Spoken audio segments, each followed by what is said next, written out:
दुनिया में कुछ लोग साधारण होते हैं और कुछ लोग विशेष।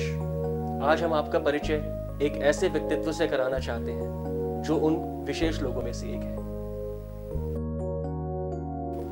मिसेस विक्टोरिया विल्किंसन का जन्म सन 1933 में पलवल, हरियाणा में हुआ था। उन्होंने अपनी पढ़ाई दिल्ली में पूरी की। पढ़ाई के दौरान ही उनका झुकाव मानव सेवा के प्रति होने लगा था तथा वह विभिन्न सेवा मूलक कार्यों से जुड़ी रही। अपने पारिवारिक जीवन के साथ उनका लक्ष्य मानव सेवा ही रहा। मिसेस विक्टोरिया विल्किंसन अनेक सेवा मूलक संस्थाओं से जुड़ी हुई थी, जिनमें से कुछ प्रमुख संस्थाएं mother Teresa, CBN, amazing grace, Delhi gospel mission है। मिसेस विक्टोरिया विल्किंसन केवल एक व्यक्ति ही नहीं थी, बल्कि एक सोच है, एक विचार है जिसका उद्देश्य सदा सच्चाई का साथ देना और मानव सेवा को परमेश्वर की सेवा मानना है।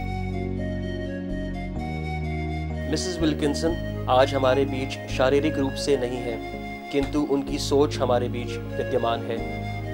हम उनके सपनों को साकार करने के लिए ये छोटा सा प्रयास इस ट्रस्ट के रूप में कर रहे हैं। हमें आशा है कि आपके सहयोग से हमारा यह प्रयास सफल होगा।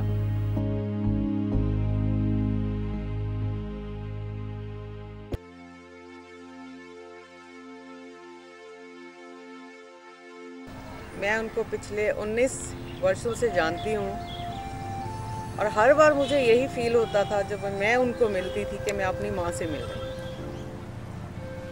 चर्च की बात तो मुझे अलग समझ में आती है। चर्च, मंदिर, मस्जिद, गुरुद्वारा इस ज़िंदगी की ज़रूरत होती है, लेकिन असली ज़िंदगी की ज़रूरत होती है मैनकाइंड को संभालने की, उसको रास्ता दिखाने की, जो आंटी ने आज तक हमारे लिए किया। आज भी मैं उनको याद करती हूँ तो मेरी आंखें भर आती हैं।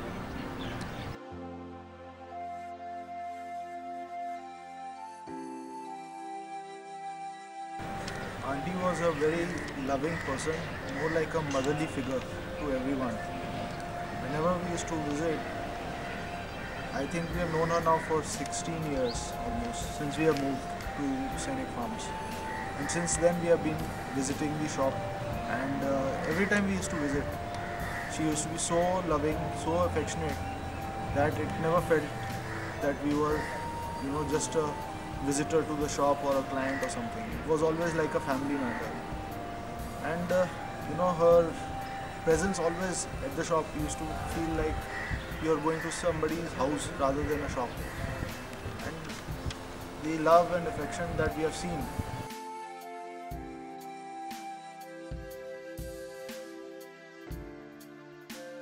मैंने ज़िंदगी में अपने असूल कुछ बनाए हुए। एक, सच बोलना। दूसरा, मैं अपने असूलों पे चलती खुद हूँ, दूसरों को बाद में चलने के लिए बोलती हूँ। ये जो रास्ता बड़ा कठिन है, लेकिन मैं इसके बारे में आंटी से बड़ा डिस्कस करती थी। वो मुझे यही कहते थे कि बेटा तुम इसी रास्ते पे चलो, तुम्हें ऊपर वाला हमेशा सबूती देता रहेगा, हिम्मत भी देता रहेगा।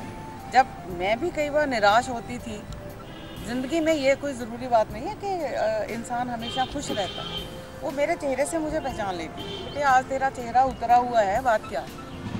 बात तो खैर कुछ नहीं होती, ऐसी थोड़ी सी स्ट्रेस हो जाता है। आंटी ऐसा स्ट्रेस है, कोई बात नहीं बेटे, हो जाएगा ठीक। इतनी ही बात कहने में मेरा स्ट्रेस खत्म हो जाता है कि रहने का आपको संदेश दे के गई, उसको नहीं सुना।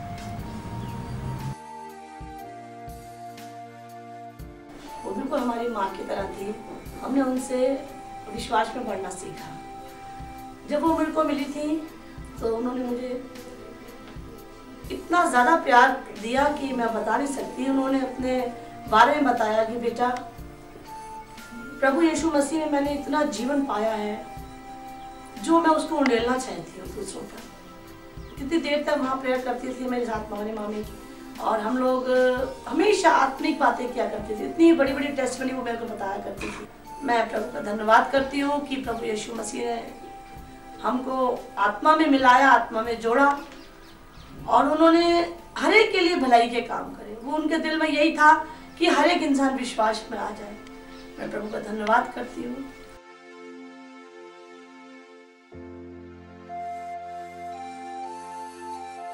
Talking about Madam Victoria makes me nostalgic.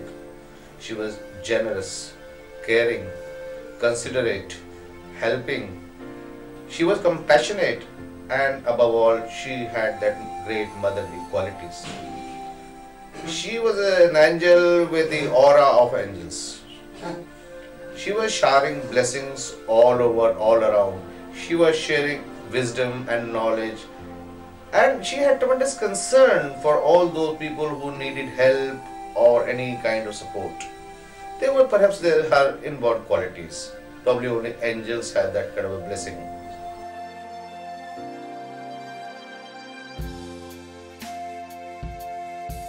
उन आंटी जैसी बोल्ड लेडी मैंने आज तक नहीं देखी, जिन्होंने उनके अंदर इतना वो कॉन्फिडेंस था कि हर काम के लिए, चाहे वो मार्केट का काम हो, चाहे वो ट्रस्ट का काम हो, चाहे जिसका भी काम हो, किसी भी चीज़ के लिए वो पीछे नहीं हटती थी।